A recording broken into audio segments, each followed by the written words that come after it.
Fala, meus amigos, mais uma vez, professor Ederson por aqui, para mais uma aula, pessoal, de anatomia humana. Eu estou falando na parte introdutória da anatomia, parte mais de contexto, entendimento aí para entrar nos sistemas. E hoje, pessoal, eu quero falar com vocês um pouco sobre a organização do corpo, né? E as variações que nós temos aí dentro de um indivíduo, tá? Então, nós sabemos, pessoal, que o corpo humano, ou seja, essa menininha aqui, ó, é um organismo, ou seja, ela está com os seus sistemas interconectados e desenvolvendo o seu funcionamento. Porém, para que esse corpo consiga executar todas essas funções, ele está reorganizado em estruturas, tá? Então, o primeiro nível que nós temos aqui é o nível químico, ou seja, nós sabemos que existem átomos, né? Esses átomos, eles estão se organizados de forma a unir-se, né, formar o nosso DNA, que nós chamamos aí do segundo ponto, que é o nível celular. E essas células, elas vão se unir formando o que nós chamamos de tecido, tá? O nível tecidual. Aqui, né, um exemplo está falando uma célula lisa que vai formar um músculo liso. E esse tecido vai se unir e vai formar uma estrutura que nós chamamos de órgão. Então, seria a quarta estrutura aqui, a organização. Então, esse tecido muscular liso, nesse caso, formou as camadas musculares do estômago. O estômago, por sua vez, vai se unir com outros órgãos, né, como, por exemplo, aqui o fígado, o esôfago, né, o pâncreas, a vesícula, o intestino grosso e delgado, e vai formar, reto, né? E vai formar uma estrutura que nós chamamos de sistema. Então, pessoal, a organização desse sistema, nesse caso um sistema digestivo, ele vai se unir e realizar as funções relacionadas ao nosso processo digestivo, né? O ato de comer, mastigar, deglutir, né?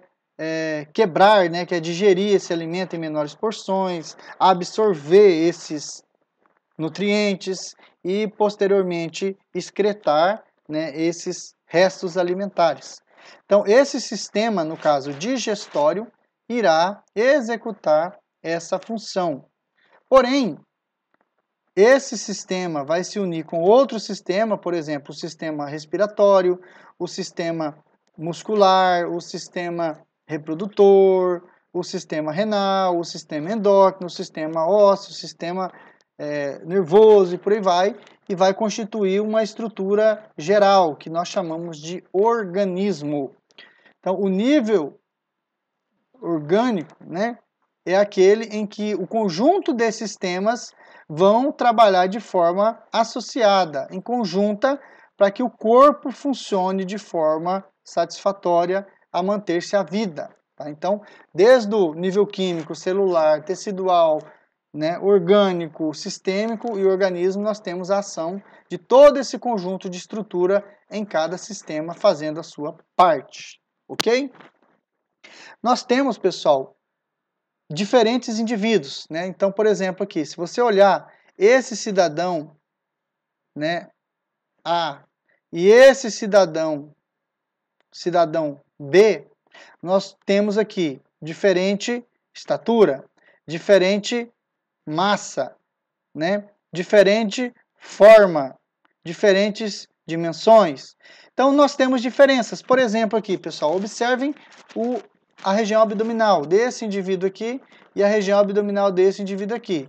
Se nós tivermos acesso ao seu interior, nós poderíamos, né, entender que esse indivíduo B teria um estômago talvez um pouco mais flácido, mais dilatado que o indivíduo A, que seria esse daqui, né?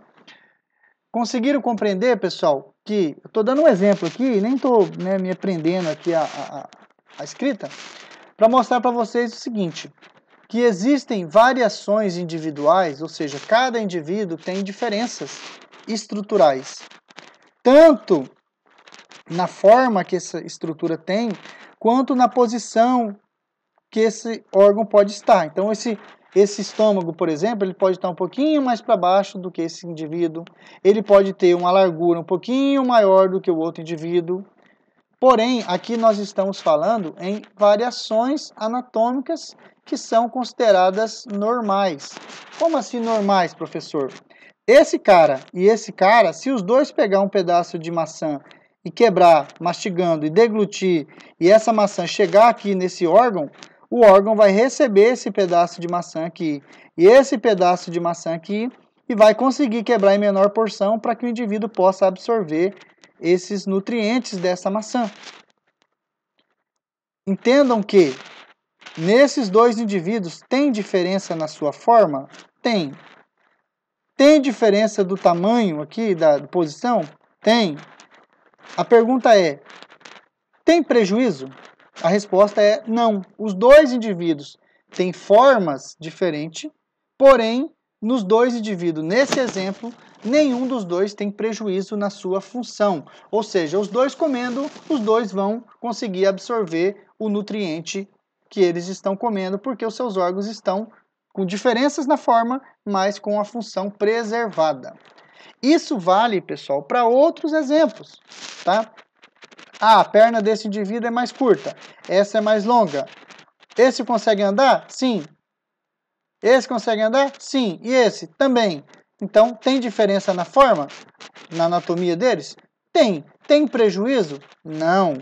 Então, essas diferenças da forma não gerando prejuízo na função, nós falamos aí que são variações anatômicas consideradas normais, tá? E aí, pessoal, eu posso elencar aqui 5 tipos de variações anatômicas que são consideradas normais. Ou seja, se você olhar esse bebezinho aqui no colo da mulher, esse jovenzinho aqui, essa criança, e esse senhor aqui, nós vamos ver que existe diferença estrutural. O tamanho, por exemplo, desse membro superior aqui, ó, desse antebraço, né, esquerdo, e esse antebraço esquerdo, e esse antebraço esquerdo, tem diferença? Tem de tamanho? Tem. De forma? Tem. Porém, os três possuem, e os três não têm prejuízo na função. Então, a idade, pessoal, é um fator em que gera no indivíduo diferenças. Então, dependendo da idade, nós temos transformações, mudanças dos nossos tecidos, mudanças dos nossos órgãos, né? Inclusive do nosso sistema, um aperfeiçoamento. E quando eu falo mudança aqui, eu me refiro no sentido a espessura, a posição, né, que esse órgão tem, que vai gerar diferença, porém não vai gerar prejuízo na função. Então, dentro desse item que eu estou tentando explicar para vocês, eu estou querendo dizer que o fator etário, né, o fator idade, pode gerar sim uma variação, uma mudança do formato. Porém, nesse caso, nenhum deles tem uma doença, ou seja, um prejuízo na função. Ah, mas se esse senhor começar a desenvolver aqui uma artrite reumatoide, aí já é um processo patológico que não é o tema que nós estamos estudando aqui, ok? Então, o fator idade é um fator que pode mudar, sim, a forma, pode mudar, sim, a estrutura anatômica do indivíduo, porém, sem considerar uma anormalidade. Um outro fator, pessoal, que nós podemos citar aqui também, que é importante comentar com vocês, é o fator biótipo, né? Ou alguns livros colocam aí como biotipo, né? Então, o fator biótipo, pessoal, nada mais é que a soma, né, das características herdadas junto com as características adquiridas, né? Assim como lá na idade que eu falei para vocês, pode mudar, né? Por exemplo, na fase uterina vai ter um formato, na fase extrauterina vai ter outra fase, outro formato. O recém-nascido, o idoso, o adulto, o menino, o pré-púberto, então tem mudança. O biótipo também pode ter algumas diferenças, tá? No fator biótipo, como eu disse para vocês, nós vamos somar tanto as características que esse indivíduo herdou, quanto a característica que esse indivíduo absorveu, adquiriu do meio que ele está, ok? E assim, pessoal, nós vamos ter uma manifestação anatômica, ou seja, uma evidenciação, uma forma que esse indivíduo vai ter secundário a essa soma, né, herdada com a soma adquirida. Em outras palavras, pessoal, se nós pegarmos aí 2 irmãos e colocasse esses 2 irmãos em locais diferentes, sofrendo estímulos externos diferentes, nós teríamos diferenças estruturais aí, tá? E aí, pessoal, nós temos aqui uma divisão da nossa classe humana em basicamente 3 tipos, tá? E aí depende do livro, vocês podem achar um termo que se difere, tá? Mas pode achar aí o termo normolíneo ou mediolíneo, né, como está aqui para vocês, brevilíneo ou longilíneo, tá? Às vezes vocês vão achar o termo assim endomorfo, ectomorfo, então assim, está relacionado a essa forma estrutural anatômica aqui, tá ok? Então, o que seria, pessoal, esse brevilíneo, tá? O brevilíneo seria aquela pessoa que, considerado o mediolíneo, a pessoa normal, ele tem uma estatura menor, tá? Então, se você olhar aqui, ó, o brevilíneo, né, o endomorfo, né, é aquela pessoa que vai ter uma estatura menor, geralmente o tronco, que é essa região aqui, ó, vai ser mais abaulado, mais chato, né? Pescoço mais curto, membros inferiores mais curtos, né? Então esse indivíduo é chamado de brevilíneo. O indivíduo ectomorfo, né, ou longilíneo, é aquele indivíduo que possui uma estatura maior do que a pessoa que é o mediolíneo, né, o normolíneo, a pessoa normal. Ele vai ter uma estatura maior. Normalmente os membros, ó, se vocês olhar aqui, o membro superior, o membro inferior, ele tem um comprimento muito maior e o tronco, que é essa região aqui, ele é mais fino, né? Nós podemos aí fazer uma comparação, pessoal, como se fosse um jogador de basquete. Se você olhar uma classe de pessoas em uma altura, né, a média da população que nós estamos no Brasil, quando você olha um jogador de basquete, você sabe que aquele cara é fora do padrão de tamanho, não que é anormal. Tá? Por quê, professor? Porque aquele cara come, ele consegue absorver os nutrientes, ele anda, ele consegue se locomover, ele se reproduz, então ele faz todas as funções. Só que a estrutura corporal dele, ela desempenha, ela demonstra uma mudança, uma diferença de forma comparada a outros indivíduos. Então ele é chamado de longilíneo, tá? O brevilíneo é aquele indivíduo que tem o seu tamanho menor, tá? E o indivíduo mediolíneo ou normolíneo é aquele indivíduo que dentro daquela população ele possui uma média de estatura, uma média, né, de tamanhos, tá? Claro que se nós pegarmos, por exemplo, um campeonato de basquetebol, você vai ver que o normal lá é o cara ser grande, né? Ou seja, ser longilíneo. Então, dentro daquela população, ele vai ser o normal. Agora, nós estamos falando aqui dentro de uma determinada população. Então, dentro de uma população, o mediolíneo vai ser aquele indivíduo com um tamanho, uma estatura média, tá? Os 3 possuem diferenças, mas nenhum vai ter prejuízo na sua função, mais uma vez, eu repito. No quesito, pessoal, né, isso aqui são fatores gerais de variação, ou seja, varia de indivíduo para indivíduo. No fator no fator sexo, nós temos aí, pessoal, diferenças estruturais entre esse indivíduo, no qual são características tanto de feminilidade quanto de masculinidade. Ou seja, se eu pegar o homem e a mulher e eu desconsiderar a questão genital, a questão sexual, eu vou ter características bem semelhantes. Ou seja, tenho diferença entre o homem e a mulher? Tenho. Tenho prejuízo entre os dois? Não. Claro que, como eu disse para vocês, aqui nós estamos considerando a estrutura corporal sem utilizar os órgãos. Porque se você falar, por exemplo, a mulher não tem o pênis, né? A mulher tem a vagina. A mama do homem não tem uma protusão quanto a mulher. Então esses órgãos genitais eles vão dar característica para a reprodução, para a amamentação, que dependendo do homem ou mulher não vai ter um outro. Mas se nós desconsiderarmos essas características de masculinidade e feminilidade, o homem tem um estômago, a mulher também. O homem tem 2 olhos, a mulher também. O homem tem músculo abdominal ali, a mulher também tem. Então, assim, sem considerar essas diferenças, nós temos um fator geral, ou seja, que varia da forma, só que não gera prejuízo em nenhum dos dois. No fator raça, pessoal, Raças são aquelas diferenças que nós encontramos em grupos humanos, tá? Que possuem características físicas comuns, tá?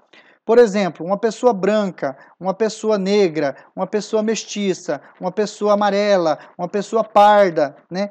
Uma pessoa asiática, por exemplo, ela vai ter uma diferença estrutural. Se você olhar, por exemplo, um olho de uma pessoa lá do Japão e um olho de uma pessoa, né? Olha o olho aqui desse indivíduo. E uma pessoa, por exemplo, um olho lá de uma pessoa do Rio Grande do Sul, né? Estou dando um exemplo aqui. Você vai ver que a projeção, a abertura ali ocular é diferente. Porém, esse cara enxerga e essa também. Se você olhar, por exemplo, o nariz, em determinadas regiões, o nariz daquela população é mais protuso. Alguns o dorso é maior, alguns países o tamanho do pênis é um pouco menor, na maioria daquelas populações. Então, essas características físicas comuns entre esses indivíduos faz com que nós tenhamos aí tipos, né, o que nós chamamos de raças humanas, tá? Todos eles possuem características físicas comuns, ou seja, todos têm nariz, a forma do nariz de um é triangular, o outro já é mais pontiagudo, mas os dois respiram, então não gera prejuízo. Tem mudança? Tem diferença? Tem, mas sem nenhum deles com prejuízo na função, beleza? O fator evolução, pessoal. No fator evolução, nós temos aqui diferenças, né, em conformidade à influência do tempo, tá? Então, o tempo ele vai influenciar o aparecimento de algumas estruturas que vão se diferenciar. Se você pegar, por exemplo, um homem lá do tempo da caverna, que nós referimos assim, né? Ou seja, um cara que viveu lá numa era antiga, e for considerar a espessura da pele desse indivíduo, né? A quantidade de pelos que esse indivíduo tem, nós vamos ter diferença? Vamos, porém, nenhum dos dois com prejuízo na função. Então, esse fator evolução, ele vai gerar, sim, diferenças aí, né? Se nós olharmos os cadáveres, a elasticidade, a forma, a consistência desses indivíduos, com o indivíduo de hoje, nós vamos ver que existe diferença, sim. Então, o fator evolução, ele é expressado como um fator geral de variação. Ok? Pessoal, muito obrigado por me ouvir. Mais um vídeo aí gravado. Espero que eu consiga ajudar algum de vocês que estão adentrando nesse conhecimento de anatomia. Se puder me ajudar, se inscreva, compartilha e comenta no vídeo. Um abraço, valeu, fui!